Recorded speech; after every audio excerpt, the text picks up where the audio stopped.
ඔන්න ඉතින් අද වීඩියෝ එකේ ඥාන කතා තමයි හදන්න යන්නේ. ඉතින් ඥාන කතා නම් ඔයගොල්ලෝ ගොඩක් වීඩියෝස් වල දැකලා ඇති. ගොඩක් දෙනෙක් ඉතින් චොකලට් ඥාන කතා හදන හැටි ගොඩක් අය හදන හැටි පෙන්වන්නේ නැහැ. ඉතින් ඔන්න අද වීඩියෝ එකේ තියෙනවා වීඩියෝ එක සේව් කරලා තියාගන්න. ඉතින් අපේ ගේ ළඟ තියෙනවා බේකරි එකක්. මම කොච්චර කෑම හදන්න දන්නවනත් මං මාර මාසයි ඒ බේකරි එකේ තියෙන ඥාන කතා කන්න. ඉතින් ඥාන කතා කන්න උවමනා වුණාම ඉතින් බේකරිය මතක් කරගෙන ගෙදර මෙන්න වගේ ඥාන කතා හදාගෙන කනවා. මොකද අපි ලංකාවේ නෙමෙයි ඉන්න නිසා ඉතින් අපිට ඔප්ෂන් එකක් නැහැ. ඉතින් අවශ්‍ය කරන දේවල් වීඩියෝ එකේ මෙන්න මේ විදිහට සඳහන් කරා මම අවශ්‍ය කරන ලියා ගන්න. ඉතින් සීනි ගන්නකොට මතක් කරලා සීනි බ්ලෙන්ඩ් කරලා ගන්න. එහෙම නැත්නම් පොඩි කැට තියෙන සීනි භාවිතා කරන්න. බටර් ගන්නකොට මෙල්ට් කරලා ගන්න. ඉතින් මේක විනාඩි 2ක් 3ක් ඇතුළත හදා ගන්න පුළුවන් ඩෝ එකක්.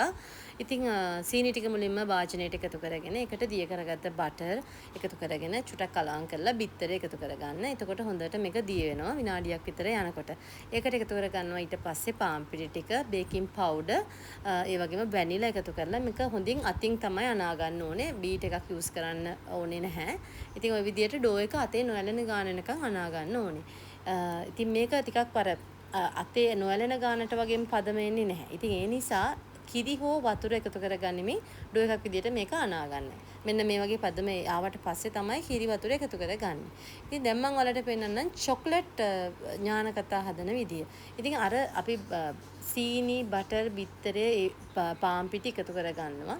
මෙතන වෙනස තියෙන්නේ පාන් පිටි කෝප්ප කාලක් අපි මෙතනින් අයින් කරගෙන ඒ වෙනුවට එකතු කරගන්නේ කොකෝ පවුඩර් කෝප්ප කාලක්. ඒක තමයි වෙනස. ඉතින් ඒ ටික එකතු කරගෙන මෙන්න මේ විදිහට ඩෝ එක අනා ගන්න ඕනේ. අර අපි ඉස්සෙල්ලා හදාගත්ත ඥාන කතා ඩෝ එක විදිහටම. ඊට පස්සේ ඉතින් පොඩි බෝල හදාගෙන ඒකට සීනි තවර ගන්න ඕනේ.